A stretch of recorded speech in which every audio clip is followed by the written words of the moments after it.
CMR Exalogic കേസിൽ ED ചോദ്യമുനയിൽ Pinarayi വിജയന്റെ മകൾ വീണ ടി. കൊച്ചി ED ഓഫീസിലെ ചോദ്യം ചെയ്യൽ ഇപ്പോൾ 4-ാം മണിക്കൂറിലേക്ക് കടക്കുകയാണ്. ഭർത്താവ് മുൻ മന്ത്രിയുമായ PM മുഹമ്മദ് റിയാസിനൊപ്പമാണ് വീണ ED ഓഫീസിൽ എത്തിയത്. ED ഡെപ്യൂട്ടി ഡയറക്ടറുടെ നേതൃത്വത്തിലാണ് ഈ ചോദ്യം ചെയ്യൽ. കനത്ത പോലീസ് കാവലാണ് ED ഓഫീസിന് പുറത്തുള്ളത്. അതേസമയം മകൾ വീണയിലൂടെ പിണറായി വിജയനിലേക്ക് എത്താനുള്ള ED നീക്കം എന്നുള്ളതാണ് CPIM-ന്റെ ആരോപണം. SS ശരൺ ഈ വാർത്തയുടെ വിവരങ്ങൾ നൽകും. ശരൺ, അപ്പോൾ 4-ാം മണിക്കൂറിലേക്ക് കടക്കുകയാണ്. എക്സാലോജിക് CMRL സാമ്പത്തിക ഇടപാട് കേസിലെ ഏറ്റവും നിർണായകമായ ദിവസമാണിന്ന്. ശിഖാസ്, വീണ ടിയുടെ അറസ്റ്റിലേക്ക് കാര്യങ്ങൾ പോകില്ല എന്നുള്ളത് തന്നെയാണ് നമുക്ക് ഉറപ്പിക്കാൻ കഴിഞ്ഞിരിക്കുന്നത്. അതായത് വീണ ടി ഇന്ന് പ്രധാനമായും ചോദ്യം ചെയ്ത വിട്ടയക്കും. അതിനുശേഷം മൊഴി വിശദമായി പരിശോധിച്ച ശേഷമായിരിക്കും തുടർ നടപടികളിലേക്ക് എൻഫോഴ്സ്മെന്റ് ഡയറക്ടറേറ്റ് കടക്കുക.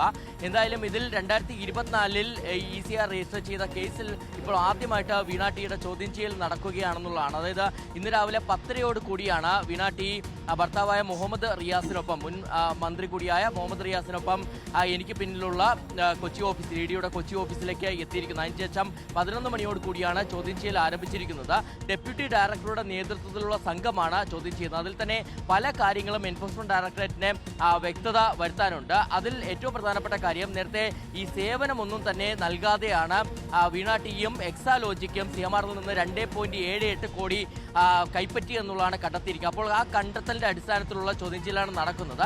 ഒപ്പം തന്നെ ഈ പണത്തിന്റെ വിനിയോഗം, ഇത് കുറ്റകൃത്യത്തിൽ നിന്ന് ലഭിച്ച പണമാണ്. അപ്പോൾ സ്വാഭാവികമായിട്ടും ഈ പണം എന്തിനു വേണ്ടിയാണ് വിനിയോഗിച്ചതെന്നുള്ള കാര്യത്തിലും EDക്ക് വ്യക്തത വരുത്തേണ്ടതുണ്ട്. ഇത് ഉപയോഗിച്ച് സ്വത്തുക്കൾ വാങ്ങിയിട്ടുണ്ടെങ്കിൽ അത് കണ്ടുകെട്ടാനുള്ള നടപടികളിലേക്ക് പിന്നീട് എൻഫോഴ്സ്മെന്റ് ഡയറക്ടറേറ്റ് കടക്കുകയും ചെയ്യും. എന്തായാലും ഈ എക്സാലോജിക്കിനെ സംബന്ധിച്ച്, വീണയെ സംബന്ധിച്ച് CMRലുമായിട്ട് മാത്രമായിരുന്നില്ല ഇടപാടുകൾ ഉണ്ടായിരുന്നത്.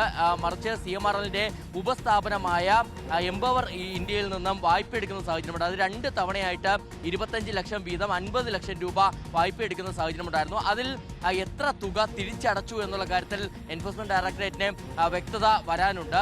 ED ഇതിനകം അന്വേഷിച്ചപ്പോൾ മനസ്സിലാക്കാൻ കഴിഞ്ഞിരിക്കുന്ന കാര്യം, ഇതിന്റെ ആദ്യ തവണ തിരിച്ചടവ് മുടങ്ങിയിട്ട് പോലും വീണ്ടും ഈ വായ്പ അനുവദിക്കുന്ന സാഹചര്യം ഉണ്ടായിരുന്നു എന്നുള്ളത്. അപ്പോൾ എന്ത് അടിസ്ഥാനത്തിലാണ്, എന്ത് സാഹചര്യത്തിലാണ് ഈ വായ്പകൾ ഇത്തരത്തിൽ അനുഭവിച്ചെന്നുള്ള കാര്യത്തിൽ വ്യക്തത വരുത്താനുള്ള ചോദ്യം ചെയ്യൽ കൂടിയാണ് നടക്കുന്നത്. നേരത്തെ നമുക്കറിയാം, ഈ ECR രജിസ്റ്റർ ചെയ്ത് ഏകദേശം 2 വർഷത്തോളം ഈ കേസ് നിയമക്കുരുക്കിൽ പെട്ട് കിടക്കുന്ന സാഹചര്യം ഉണ്ടായിരുന്നു. പിന്നീട് ഹൈക്കോടതിയിൽ നിന്ന് അനുകൂല വിധി ഉണ്ടായതോടു കൂടിയാണ് എൻഫോഴ്സ്മെന്റ് ഡയറക്ടറേറ്റ് വിശദമായ റെയ്ഡുകളിലേക്ക് കടന്നിരുന്നത്.